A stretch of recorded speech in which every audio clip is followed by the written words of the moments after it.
On July 1st, 2026, Microsoft is enacting a major price increase across its 365 commercial plans. This is not a minor adjustment.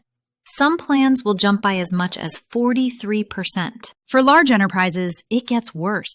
This hike is compounded by the removal of volume discounts. But what if the solution isn't fighting Microsoft, but fixing your own data? We will break down who gets hit hardest, find your hidden costs, and give you steps to neutralize this hike. So, what are the actual numbers?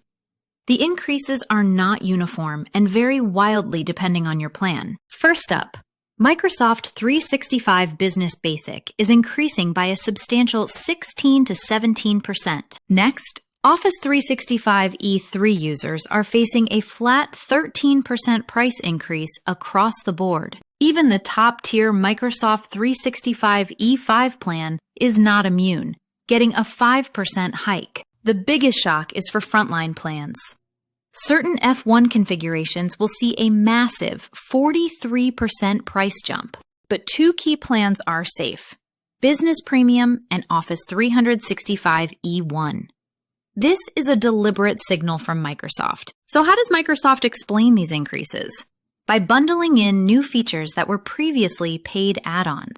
They're adding tools like Defender for Office 365 Plan 1 and Intune Remote Help, raising the baseline security for many. For business plans, mailbox storage is doubling from 50 to 100 gigabytes. This is a real benefit for email-heavy offices. URL time-of-click protection, once a premium add-on, is now standard in affected tiers to better block phishing. At the top end, E5 customers now get Security Copilot, Microsoft's AI assistant for security operations. So you get more, but you pay more. Are these free features truly worth it when hidden fees are already inflating your bill? Let's examine the real-world impact. This plays out very differently for a small business versus a large enterprise. For small businesses, the gap between Business Standard and Premium is now just $8. Upgrading is more attractive than ever. Remember the enterprise agreement discount removal? That hits right before this price hike, pushing the effective increase near 20%. Need flexibility? You will pay for it.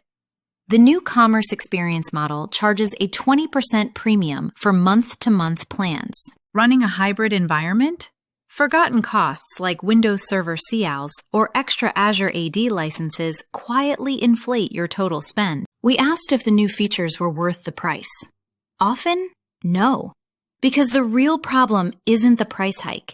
It's your own waste. Most organizations overspend on M365 licenses by 20 to 40%. That is money you are losing right now. Where does this waste come from? First, inactive users. Licenses for former employees or dormant accounts never turned off. Second, wrong tier assignments. You're paying for a premium E5 license for someone who only needs email and chat. And third, forgotten add-ons. Standalone licenses for Visio or Project that sit unused but are billed every single month. So, a mandatory price hike is coming, and you have significant internal waste. This is where you take back control. Let's connect the dots. That 20 to 40% overspend is your key. Eliminating that waste can completely offset this price hike. The most vital step you can take? Renew your agreement before July 1st, 2026. This locks in current rates for your full term. But do not renew blind. Conduct a full license audit first. Knowing exactly what you need gives you immense negotiating power. This isn't a one-time fix. Annual audits are not enough.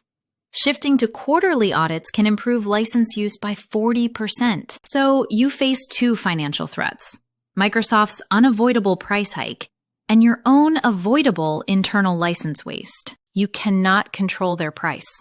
You have absolute control over your consumption. Your internal waste is your biggest opportunity. Do not wait for 2026. Start your license audit now. Turn Microsoft's price hike into your own optimization opportunity.